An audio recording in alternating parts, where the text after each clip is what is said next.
Shalom, everybody. Hi, this is Rabbi Richard Address, and coming to you from beautiful southern New Jersey in the studios of Lubeck Media, who runs our website and the podcast and radio show. I want to thank you, the Temple Judea staff, the family, Rabbi Siegel, and of course Russell Silverman for his generosity in allowing me to do this. Especially Rabbi Siegel, who went along with the idea of this video in light of the fact that I, as many of you know, had to miss the scheduled talk due to the death of a very, very good old close friend of mine. So what we're going to try to do here in this little video is to recapture some of the issues that we wanted to bring to you on the subject of Judaism and how we sort of like look at the issue of mental health and mental illness. That's our goal, to overview this, to focus on some of the traditional texts that are used to understand this, and to move into, at the end of the conversation, some emphasis on the growing concerns of dementia and Alzheimer's, given the growth in this within the community, within the American community, based upon what the Alzheimer's Association is telling us. We mentioned some of this in the last program that we did on rituals. The instances of mental health concerns within families is growing. I think the last statistic I saw from NAMI, which is an organization, a national organization that deals with mental illness, 1 in 4 individuals are dealing with some sense of some concern about this. So let me begin with a text which sort of like lays a foundation not only for mental health but the approach of Judaism and health. It comes from Leviticus Rabbah, in case you want to go home and Google this. It's a very, very lovely little story. It's a great teaching story, and it goes like this. A story is told of Hillel. When he had finished a lesson with his pupils, he accompanied them part of the way out of the lesson. And his pupils said to Hillel, "Master, where are you going?" And Hillel turned to his students and said, "I'm going to perform a religious duty." And they asked, "What religious duty?" And Hillel answered, "To bathe in the bathhouse." They questioned, "Is this a religious obligation?" And Hillel replied, "If someone is appointed to scrape and clean the statues of the king that are set up in the theaters and circuses, and is paid to do that work, and furthermore associates that with the nobility, how much the more so should I, who am created in the divine image and likeness, take care of my own body?" The purpose of that midrash, it's a very lovely teaching midrash, is to really underscore the role of health within the context of Judaism, because it relates ultimately not only to our relationship with our God and with how we ever relate to that concept, but also our relationship to our own health. And so in one of the workshops that we do on Jewish sacred aging, we talk about physical health and the texts that surround that. But I suggest to you that the same underscoring foundation that rests in the conversation that leaps out of the Hillel Midrash can concern us with issues around mental health, and how we approach it, and how we talk about it, and how we understand that as part of this continuum of Judaism and its relationship to health.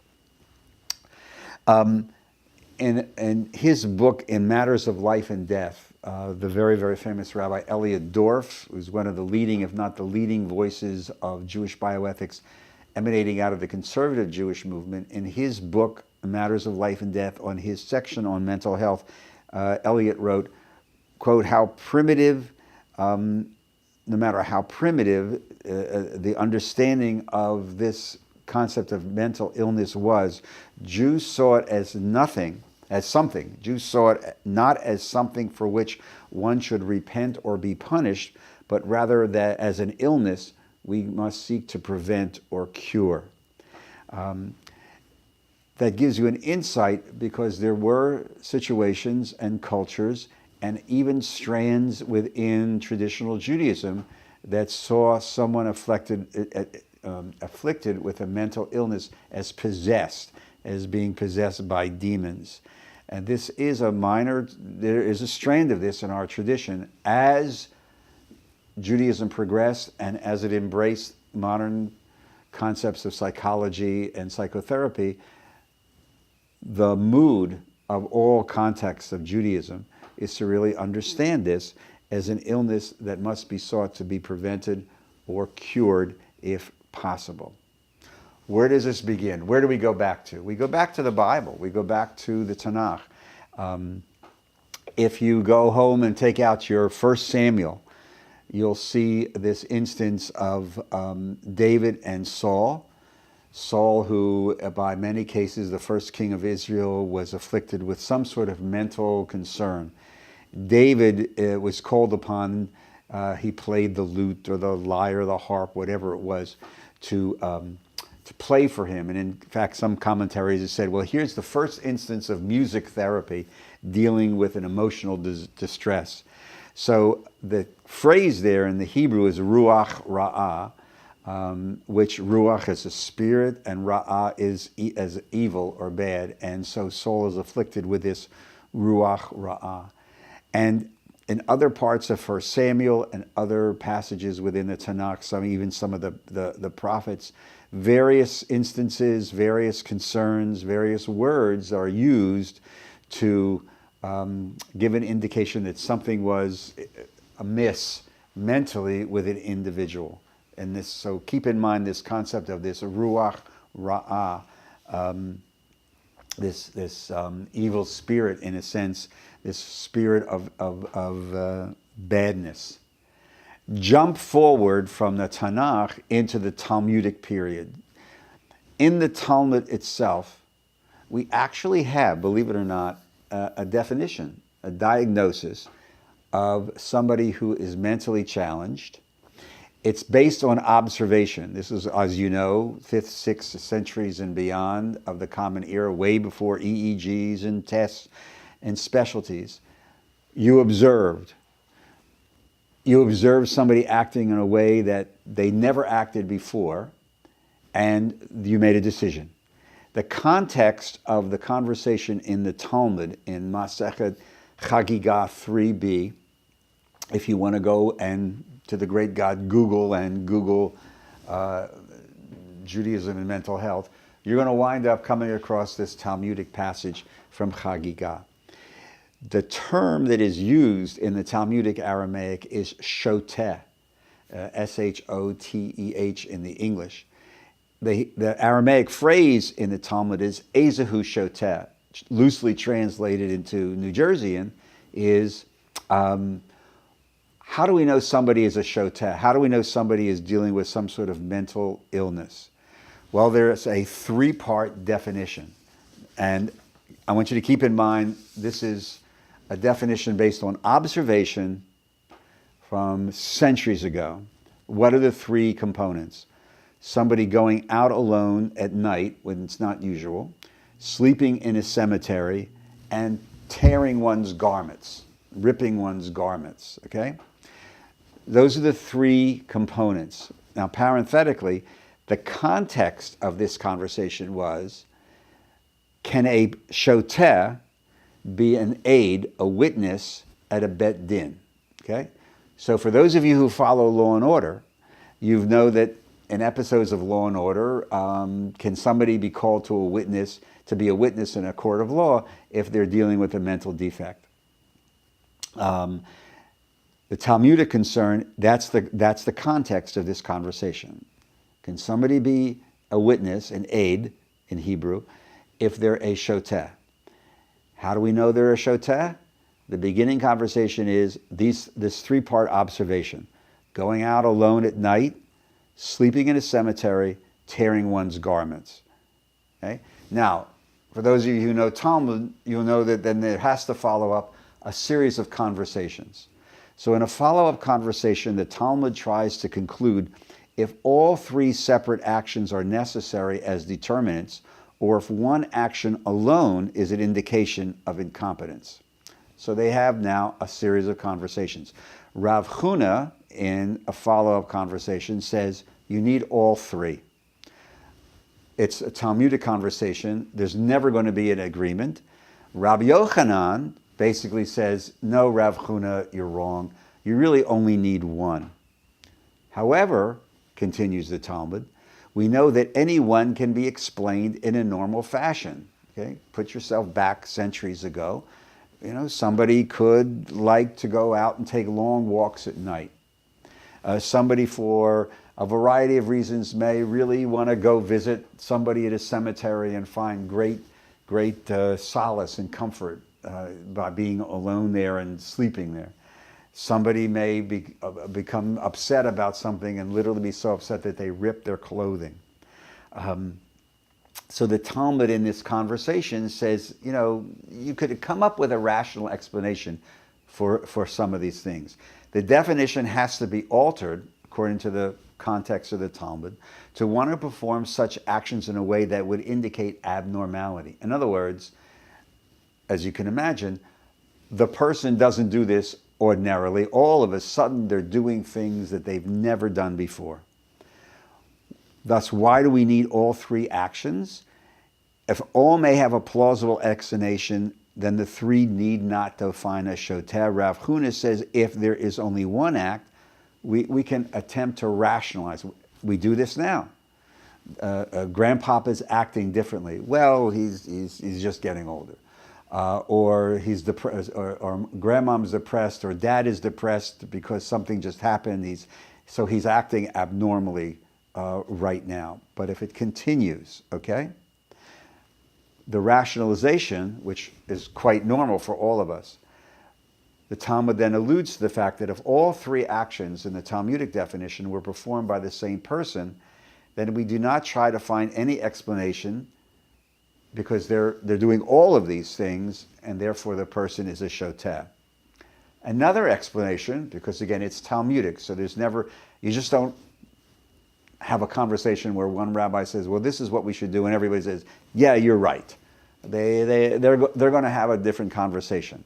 So in another Talmudic reference, the shoter is defined as not only a person who performs all the three actions in the original definition, but also a person who destroys all that is given to him. That's very timely, because there is some concern in some of you who are watching this, who may be mental health professionals, and I know some clergy, will notice that sometimes people contemplating serious actions, sometimes even suicide, will start giving away things and destroying things that are very precious, as if purging themselves.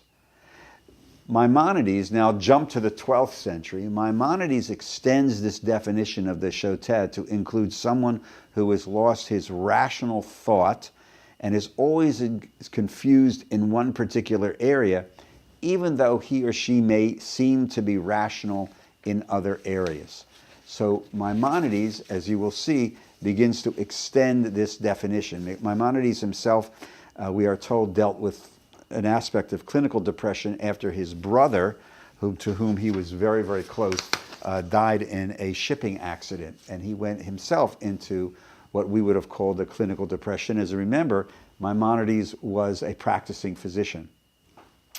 Maimonides sought to broaden the definitions of incompetence based on his experience as a practicing physician.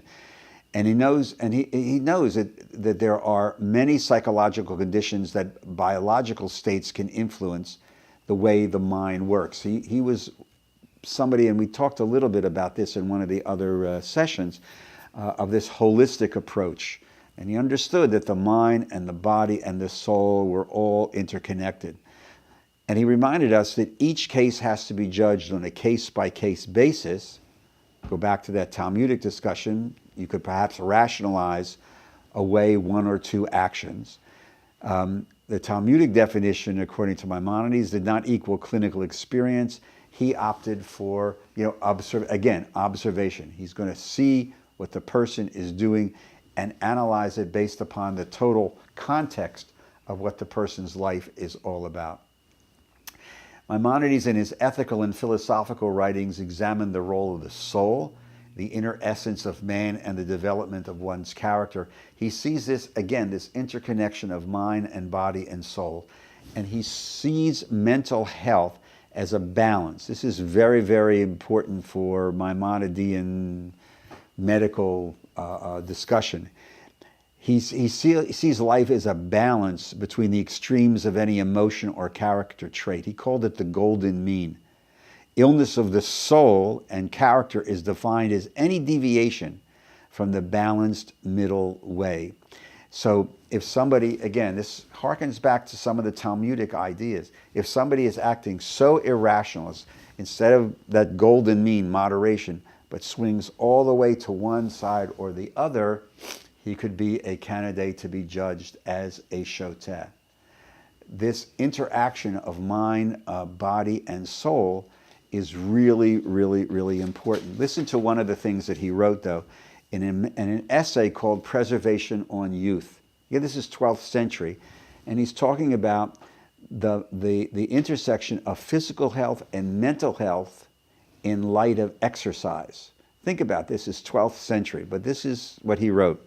One does not consider exercise, though it is the main principle in keeping one's health, in the repulsion of most illnesses, and there is no such thing as excessive body movements and exercise. Exercise removes the harm caused by most bad habits which most people have. And no movement is as beneficial, according to the physicians, as body movements and exercise. Exercise refers to both strong and weak movements, providing it is movement that is vigorous and affects breathing, aerobics, increasing it. And violent exercise causes fatigue, and not everyone can stand fatigue or needs it. It is good for the preservation of health to shorten the exercises. I mentioned that in the sense that you'll see people who are depressed or sluggish or lethargic, where people they'll be told, get out and get your body moving, change the body chemistry in your body, the chemistry in your body, and that could be a portal to the relief of some of this perhaps non-clinical but normal depression. So this is 12th century. It's pretty interesting, I think. And in the longer conversation of Judaism and health, when we go into a lot of the texts on health, it really becomes even more important. But I wanted to mention that to you in the context of mental health and the idea of exercise and body movement and keeping the body movement and even the chemistry of the body, the endorphins or whatever, as part of that. Dorf, in his Matters in Life and Death, also quoted a contemporary Orthodox posek, Moshe Halevi Spiro, that a person may be deemed with dealing with mental illness if, quote, one has lost the ability to reason or make reality-based judgments, the loss of emotional control, as well as developmental forms of mental incompetence, such as advanced cases of Alzheimer's. And we'll talk about that concept of Alzheimer's in a little bit more in a moment or two. But that's a modern Orthodox scholar also understanding this loss of emotional control, which does harken back to the Talmudic conversation of just acting in ways that we never acted before. Now, interestingly enough, there's some very, very fascinating terms, and this is amazing. Some of these terms are Talmudic, and what's fascinating is that they're coming from the rabbinic period. Some of them are coming from the Greco-Roman period. They're really from a book on Jewish medical ethics that I'll allude to in a minute when I show you some of these resources. But look at some of this. There's a concept of gandripos. This is a Greek term, is interpreted to refer to an anxiety disorder or condition in which the patient feels hot and cold and goes out into the air. It is a form of temporary insanity after which the person is perfectly normal. Some writers say that patients go out alone at night in February, wait in cemeteries like wolves or bark like dogs. It refers to the illness which the Greek called kentropos. This is a Greco-Roman term that comes to us in our tradition. Another Greco-Roman term, kordiakos, is a form of temporary confusion which is interpreted to be one of several conditions such as delirium tremens, bad spirit, short spirit, shakes, or possibly depression, in which the patient flees from society and avoids being among human beings, or withdrawals. Somebody withdrawals. The patient seeks to be alone and in darkness, performs no acts of mania, but sits sadly far from other people, does not eat, does not talk, does not initiate conversation, but responds very little when spoken to stimuli, does not speak, and does not speak unintelligently. These are forms that appear in the conversations within our tradition. Mara shechora. This is a Hebrew phrase from the Talmud. Mara is a feeling in the medieval spirit world, the medieval sense of the what goes into our body. It was like a bile. So shachor is Hebrew for dark. So what is this dark bile that inhabits the body? It's a Talmudic form or phrase that refers literally to depression. Because literally you have people who say, who are depressed, I feel as if a dark cloud has come over me. Well, interestingly enough, look, that's from the Talmud. Here's another very, very fascinating term, again, from our Talmudic rabbinic tradition. Teruf hada'at, a temporary condition of confusion and mental perturbation without permanent effects. In general, confusion of the mind occurs in association with serious physical illness, and it may, in the Talmudic sense, refer to delirium. Fast forward to our terminology, and teruf hada'at, teruf literally means a tearing. Da'at is the mind, da'at. So you can interpret this from the Talmudic sense of a tearing away of the mind. Could be anything, as some people have expressed it, as schizophrenia, to even Alzheimer's, dementia, where the mind seems to be torn away. So I wanted to bring this to you because these are terms from our classic tradition. There are also modern interpretations of prayer. The last time I was with you, we did that workshop on new rituals and prayers for new life stages. And one of the ones I did not include, because I was saving it for this presentation, comes from this book called Caring of the Soul. This is a book that we did when I ran the Department of Jewish Family Concerns. The subtitle is Refuat HaNefesh, a mental health resource and study guide. We did this for congregations. It's available maybe on Amazon. The URJ Press doesn't exist anymore. And it was specifically an attempt to get the conversation of mental health into congregations. There are 2 healing services that we published that colleagues sent us, specifically geared for individuals and family dealing with mental health issues. And here's a mishaberach. Listen to this. If you ever decide to do a Shabbat service or a healing service, that specifically, I know Judea does a regular healing service that specifically talks about 2 or 4 people and families dealing with mental health issues. So this is a mishaberach specifically written by a colleague who lost a family member due to mental health issues. And it goes like this. Think about this as part of a healing service, or on Friday night, you read this as you begin the mishaberach. May God, who blessed our fathers and mothers, Abraham, Isaac, and Jacob, Sarah, Rebekah, Rachel, and Leah, grant blessed healing to all those members of our congregation and members of our families who struggle with mental illness. May God be with them in their illness and give them patience, hope, and courage. May God so endow their attending physicians and therapists with insight and skill that they soon be restored to health and vigor of body and mind. May God be with their families too and grant them patience, hope, and courage. May God remove their anger and wipe away their feelings of guilt.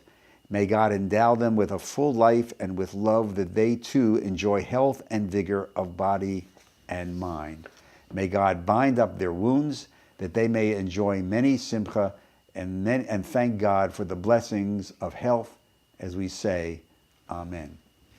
So this is from the Caring of the Soul, and I think I mentioned it to you when I was the last on the ritual program, that we did include this Mishabera for mental health issues in the study guide that we posted on the website. So if you go to jewishsacredaging.com and you go to the menu bar on top, resources, and you click on resources, there's a study guide link there, and the New Rituals for New Life Stages study guide is on there. You can get that.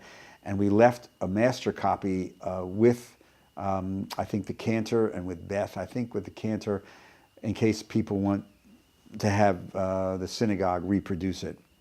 So again, that's an example of a prayer. There are other examples of prayers that have been used in congregations. The Gomel blessing, which give thanks for people who have survived a very, very tenuous and dangerous journey, people who have walked through clinical depression or other similar types of mental illness. I had one colleague actually wrote the essay in the Refuat HaNefesh book. A congregant had come up to him and said, I understand finally the second paragraph of the Amidah, which in the tradition says Michai Meitim, who literally is the traditional prayer for resurrection of the dead. Michaye, who makes living, Meitim, the dead. In much of the Reform movement, we changed that to Hakol, although if you look at the Mishkan Tefillah, you'll see Michai Meitim in there somewhere. But this congregant came up to the rabbi and said, I now understand why we pray that second paragraph for Michai Meitim, because I was suffering from severe clinical depression. I went on treatment, I went on my medication, and it's as if my soul and my life have been reborn. And now I understand that. So again, as we alluded to in the ritual presentation a couple of weeks ago, reinterpreting the prayers in light of personal experience can be a very, very powerful tool and make these things very, very meaningful. There's one other thing that I want to mention to you so far as terminology that relates to a lot of what people are living through now.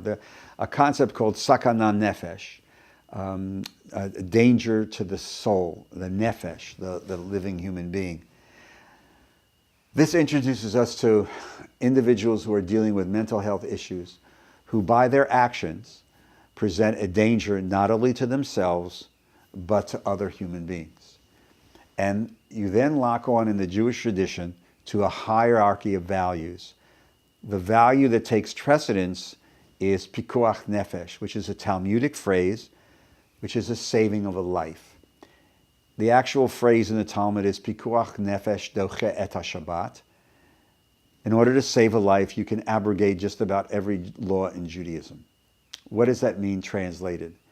That if you see someone, and this may have particularly meaning in recent events down where you are and in other situations, if you see an individual who, by observation, could present a danger to not only their own self, but to others, you have an obligation to step in. There's a higher value that takes place, pikuach nefesh. This comes up a lot, and every clergy person, rabbi, cantor, educator, etc., has had these conversations with family members in their office about, especially in light of dementia and Alzheimer's, when a person is saying, I'm okay, or I'm trying to take care of someone, but mom has started to wander, or dad is still driving, and we know that every once in a while he is dealing with a TIA, these little mini strokes, and he's doing so while he's driving on Biscayne Boulevard. So he's not only putting himself in danger, but by extension, he's putting everybody else that he comes in contact with danger. And the higher value of pikuach nefesh says you can't do that. You can't put yourself, and by extension, other people.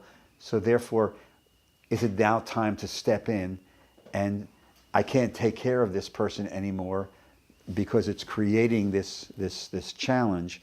And so in the caregiving conundrum, you reach that point a conversation that just about every colleague has had with a family of saying, when is it time to place a loved one in a facility, because the situation that I'm dealing with, especially let's focus in on Alzheimer's or dementia, has become so overwhelming that we just can't do it anymore. And I want to, but I feel guilty. Is there any guidance that I can get from our tradition? So obviously the answer is yes. And you go back to a text in Maimonides from the 12th century, who writes that under the conversation on the fifth commandment of honoring and respecting mother and father, that it is an obligation to try and restore to health, go back to health, that Hillel Midrash, a person who is ill. But in the context of taking care of that person, if the situation degrades to such an extent where there is a real challenge to the person that I'm taking care of's health, that I can no longer guarantee that person's safety. The person is wandering. The person is driving with dealing with a TIA. The person is forgetting, leaves the kettle on the stove on, and forgets, and the sprinklers come off, and we have to call the fire department, etc. You can fill in the own scenario. Some of you may have lived these scenarios. Then at that moment, when you reach that very, very pivotal point, Maimonides writes, it then becomes the higher value to cede care to a third party, a person who is, in our context, in our society, trained to deal with this degrading situation. So to guarantee the health and safety, and in many ways the dignity, as much as possible, of that person being cared for. It's very contextual, as we've talked about before. Judaism is a contextual religious civilization, and as even Maimonides alluded to, you have to examine things on a case-by-case basis. But you should know that this text exists, and when we do the workshop on the art of caregiving, we spend some time on that because there's some nuances here. But especially in dealing with mental health concerns, when that moment is reached, when there is a threat to the person's own, that you're caring for, health and safety, and by extension others, and even by extension even your own family, then it is permissible to change the dynamics in order to pikuach nefesh, even its most broadest interpretive state. So again, this whole conversation about Judaism and mental health, drawn from the Tanakh, drawn from the Bible, starting in some of these conversations in 1 Samuel, moving on to the Talmud, moving on to the rabbinic period, Maimonides, the golden mean, the definition of a shoteh, the expansion of this, to really the ability to not act rationally when one loses his the rational ability, extrapolated out even to using Talmudic terms and some of the terms from our tradition. The use of prayer, the use of ritual, the hierarchy of values dealing with pikuach nefesh. All of these flow into this very, very brief overview of how Jewish tradition looks in mental health. What can a congregation do? Well, first of all, what you're doing now, inviting conversations, preaching about it, doing an annual program as we've advised and helped certain congregations around the United States to really invest in a regular yearly program on Judaism and mental health. There's so many nuances. And again, as I mentioned, I think one of the other programs, this issue is multi-generational. One of the first programs that we did in the Department of Jewish Family Concerns dealt with the creation of programs and resource material on body image and eating disorders, which has a distinct mental health component and really impacts significant numbers of young people, teenagers. So if you decide to, as you evolve in the next stages of Temple Judea, in the results of our conversations for the last 2 months, I beg you, please, make sure that your youth group is involved in these conversations.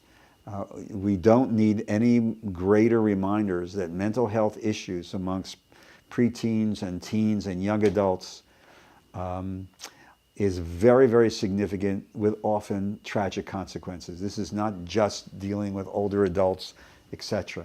It is a multi-generational issue. So for the idea, if Temple Judea decides to create, let's say next year, the beginning of an annual community-wide conversation around mental health issues and faith, I would suggest that that is one of the best ways to do this. Make sure that these conversations are held age-related within the context of your religious school.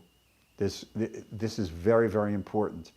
There are young people in your congregation right now who are dealing with significant mental health concerns and who may not understand that their Judaism may act as a support network, that Temple Judea, given the wonderful work that you do, may continue to act as a support network.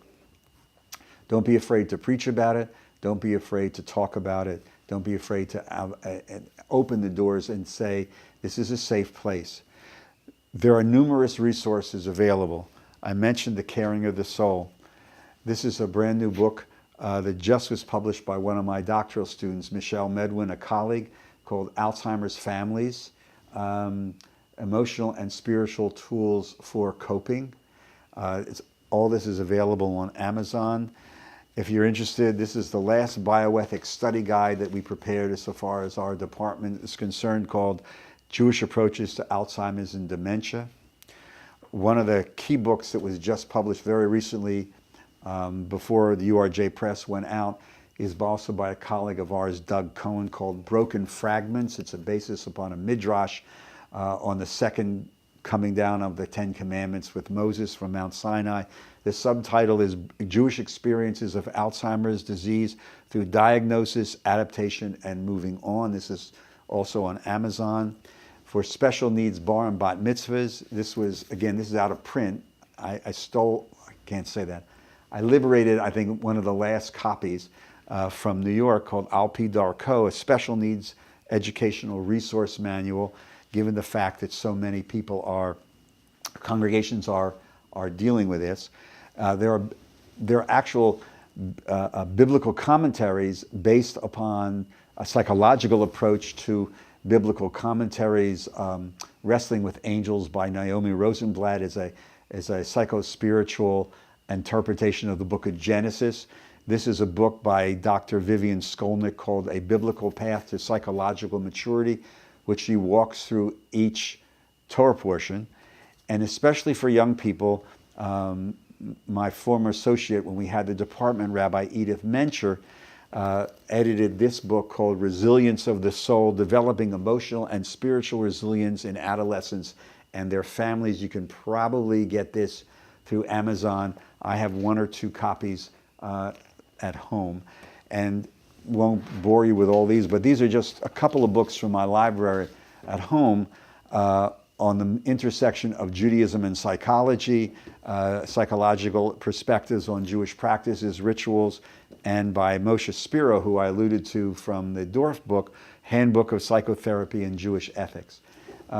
These are just a sampling of some of the resources, both scholarly and popular, that are available. We want to talk a little bit again with that Sakanan Nefashot and Pikuach Nefesh idea of how it relates to dementia and Alzheimer's because of the growth in this. Again, the Alzheimer's Association telling us that the current 5 million people dealing with this is expected to grow as boomers age out to something like 15 million.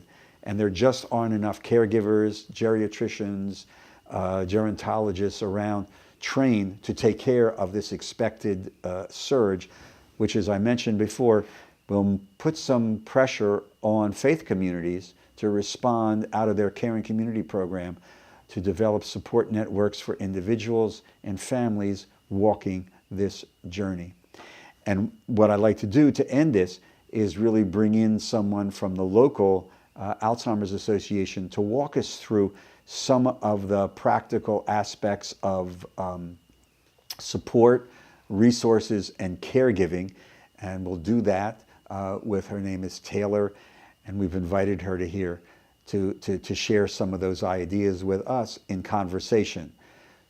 So again, I urge you, take some of this information, play with it, And I hope that you, as a congregation, knowing the great work that Temple Judea does, to move forward. And again, multi-generational, all ages. The texts are there. And again, if I can be of help, you all know how to get a hold of me. Thank you again for your attention. And let us move now to this conversation about some practical aspects with a representative of the Delaware Valley Alzheimer's Association. One of the issues, again, as we concluded the more formal part of the talk, was dealing again with the text and some of the concerns about this growing concern in our community about dementia and Alzheimer's. So it's fortuitous, now that we're doing this up here close to home in Philly, that Taylor Selig, social worker, LSW, and is the care consultant for the Alzheimer's Association here locally, the Delaware Valley chapter of the Alzheimer's Association. And she just happened to drop in.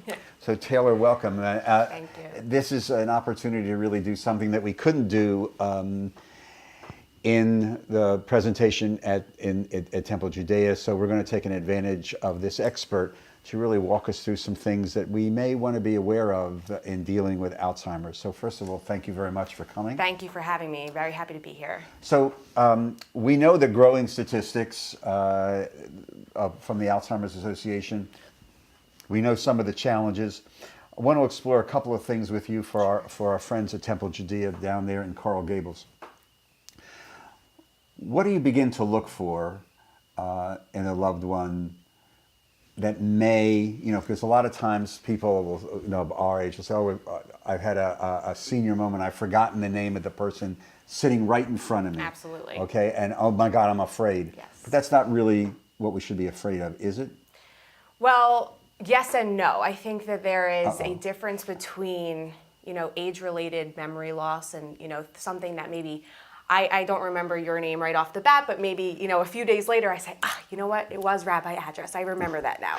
Okay. I think a concern would be if you lost that name completely forever. Mm-hmm. You're no longer able to retrieve that detail. I think, memory loss and confusion can be a very, significant sign that you would say, okay, maybe something isn't right. Difficulty performing a routine task, something that you do every single day that you've done your entire life now seems, very hard, something that you're not really sure what to do, how to start it, planning for things and, using some of your problem-solving skills. Those are all going to be changed or altered, as well as maybe you're misplacing things and you're not able to ever really find them, ever.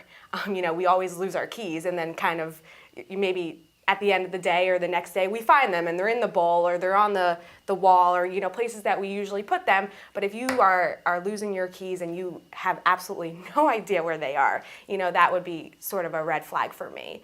And then, if you are having trouble with your words, if you're unable to understand another person's words or you're unable to retrieve, the name of an object or something that you see every single day and you just can't get the word. You can't get it. That, I can't look at my watch and say that this is a watch. Those are all, red flags. And as well as withdrawal from, social activities, things that you used to do all the time that you loved and enjoyed doing, going out with friends or going to see a movie, those are all things that you may have increasingly more difficulty doing. And if seeing that in your loved one, seeing someone who loved to go out to dinner all the time and now, doesn't really want to go out, he's or she is more reclusive and she stays home, that may be a sign or a symptom. And this doesn't happen all at once. It's gradual. It is gradual, yes. So you may see something like that, one day, and then maybe the person is fine the next day. So I think as time goes on, if you're seeing it happen more often, then that's when, I would absolutely get myself or get my loved one to a medical professional to have an evaluation and an assessment. Who's the professional that somebody, if I think that something's going on with the person I care about, who do I go to? A neurologist, a gerontologist, all of the above? Who, what, where? All of the above. So you can absolutely see a geriatrician or a gerontologist to receive a formal diagnosis of Alzheimer's or a related dementia. Obviously, the first suggestion I would give is a neurologist because they deal with neurodegenerative diseases. But even a family care physician can also do an assessment or do an evaluation and either send that individual out and give a referral to a neurologist, or they can diagnose it themselves. So once we start walking down this path, talk to me about some of the tips for caregivers, because we've had some conversations with some of the people at Temple Judea, and certainly I've run across this in other congregations that I work with as part of the Jewish Sacred Aging work, and we alluded to this in the last talk on the rituals when we talked about the redefinition of adultery in light of Alzheimer's. Mm-hmm. But the caring, walk me through as the care expert for the Delaware Valley Alzheimer's Association. What are some of the basic tips of taking care of somebody with Alzheimer's? Sure.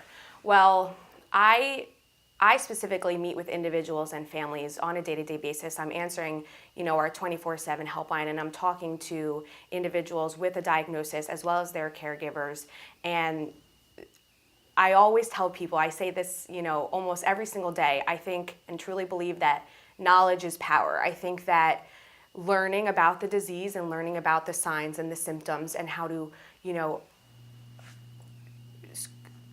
look at something and see what it is and also understand why that's happening. Looking at someone who is changing right in front of your eyes and, coming at it or approaching it with empathy and compassion as opposed to, frustration. Because a lot of times people may just say, this is just a sign of aging.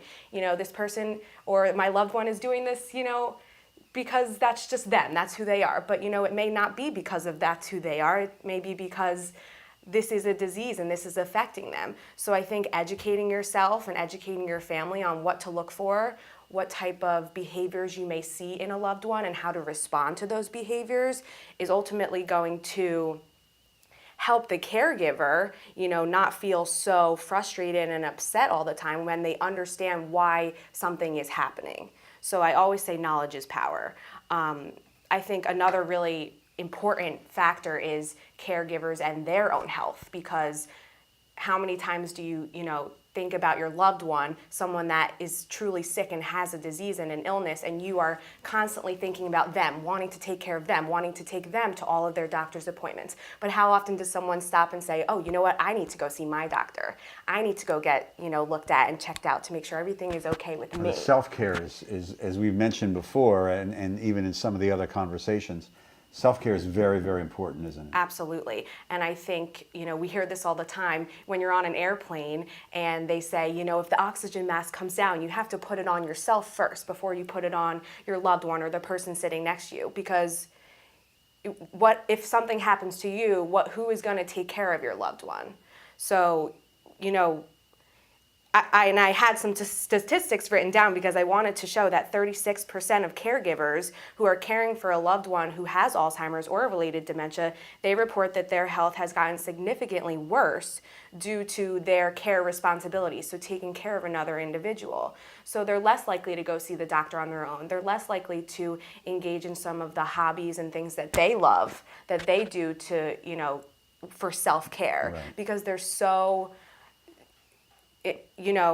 focused and determined on caring for this person that obviously they love and want to, be there for. But you have to be there for yourself, because you're going to take care of yourself, or you're going to take care of your loved one the same way that you would take care of yourself. So you have to give yourself love and give yourself care and see your physician regularly, and you do all the things that you love so that you can be the best caregiver for your loved one. Is there a test? Because people get asked this all the time. I'm sure as the care consultant, you get it. Is there a test that I can give my husband, my wife, or so that tells me for sure that this person has Alzheimer's? That test would be conducted by a medical professional. So it's not something that, I could do for my husband or my wife or my mom or dad. It's something that, it's more than just one, 30-question exam. Right. There are diagnostic procedures and tests, an MRI, a blood test, all of these different things that will rule out other medical conditions, because a lot of times the symptoms of dementia or Alzheimer's are similar to other medical issues that could be due to something else, and maybe it is an Alzheimer's. Right, so that's important to stress. Very, very important to see your doctor and have all of these tests so that you can rule out any other medical conditions before receiving a diagnosis of Alzheimer's or dementia. How do you work with a family who calls you up or you consult with them, and part of them know, I can't do this anymore? I mean, we just talked about a text in the tradition that sort of like opens the door for that, from the Maimonidean text. But in your work in the trenches, you know, every single day, if you can, how do you advise a family saying, you know, it's time now, it's time, you need to place this person in an appropriate facility, you can't do this anymore? Yeah, and that is a very difficult conversation to have. And I always stress the importance of having those types of tough conversations early on, because you want that person who has the diagnosis, who has the disease, to be as involved as they possibly can be in, you know, the decision-making process for the future. So I always tell families that who have received, you know, a diagnosis in the early stages and can still speak to the individual and you know, have that sort of conversation with them, ask them, you know, what do you see yourself, you know, having in the future? What types of supports would you be looking for? Where do you ultimately see yourself living? All of these questions are really key to having a caregiver say later on, you know what, this is what my loved one would have wanted. But not just would have wanted, they need it. So even if you don't know exactly what your loved one would have wished for later on in life, you know that what you're doing is best for that person. You have to tell yourself and remind yourself every single day that, you know, if this person were to stay with me or stay with someone who cannot give them the level of care that they need and deserve, then ultimately the family or the caregiver has to make the decision to find, you know, alternative placement or alternative support, because you want to give that person the best possible care. So I'm very anxious to, and this may put you on the spot because it's just, so I apologize ahead of time. Okay. No. Don't write a nasty letter to anybody. So along the lines of what you're talking about, having conversations about what your wishes would be, et cetera, et cetera. So we just posted on the Jewish Sacred Aging Facebook page, I think about 2 weeks ago, I came across this advance directive for individuals who've been diagnosed with early stage Alzheimer's, developed by a Dr. Barak Gaster at the University of Washington. Okay. And we put it on the website. I actually printed it out too. I put it on the Facebook page of the website. Are you familiar with this? I am familiar with this, and I think a lot of physicians or individuals who are in that sort of care planning field will give a family member or an individual with the diagnosis something like an advance directive, where it asks them, okay, well, if you were to have X, Y, and Z, if you were to no longer be able to make this decision, what would you want? What are you looking for? This is specifically for Alzheimer's disease. That's the thing that really drove me, it piqued my interest. That's very interesting, yes. Yeah. That's not something that I've personally seen, but... Yeah, I think it's just coming on, I just saw this article, and I wanted to, and I don't think a lot of people are even aware of it. But the idea of having that conversation in the what if, especially if you're walking down that path and you know you're walking down that path, like you said, for not only the person, but for the family to having to make certain decisions. Right. Which leads me to what really is this last part. Sometimes, as you know, because this is what you do 24 hours a day, 7 days a week, probably. Somebody working with a family, an individual, feels overwhelmed. There are a ton of resources available, Absolutely. Aren't they? Walk me through, like, your top, resources that are available to a family when dealing with an individual working the way through the journey of Alzheimer's. Sure, absolutely. And I think that there are a ton of resources that a lot of people don't know about or aren't aware of because, it hasn't been their time to look for such services, to look for this. I haven't needed this up until now. So, I think the Alzheimer's Association specifically is nationwide, and it's sort of a portal to all of these different types of services and different types of places you can get care and support. So we do have a 24/7 helpline that I myself actually answer the helpline, and other staff members at my chapter, as well as nationwide. So it is day and night, and you will always reach a live person, and you can speak to this person over the phone, get information about the disease, any medical referrals, healthcare referrals, support over the phone. And we aim to link people to other supportive services throughout their community. So I work out of Philadelphia, so I'm talking to a lot of people about local corporations on aging and supportive services in our county, in our area, as well as, we are speaking to individuals in the Miami-Dade area. There is a Southeast Florida chapter where you would just call the helpline number and you would get linked to that chapter. So I want to give the individuals the helpline number, if you don't mind. Yeah. It's 1-800-272-3900, 3900. And you can call 24 hours a day, 365 days a year. You'll always speak to a live person, and we are here for you. We are here to talk to you and be that, give you that direction, be that support to you, whatever it may be. We're here to assess your needs and kind of direct you to programs and services that can be there for you. So we have support groups for caregivers, as well as support groups for individuals who are in the early stages of the disease. We have educational programs, so if you'd like to learn more about a specific topic like difficult behaviors and managing and managing and responding to behaviors, communication tips and strategies. If you'd like to learn more about legal and financial planning, we have educational programs that talk about that.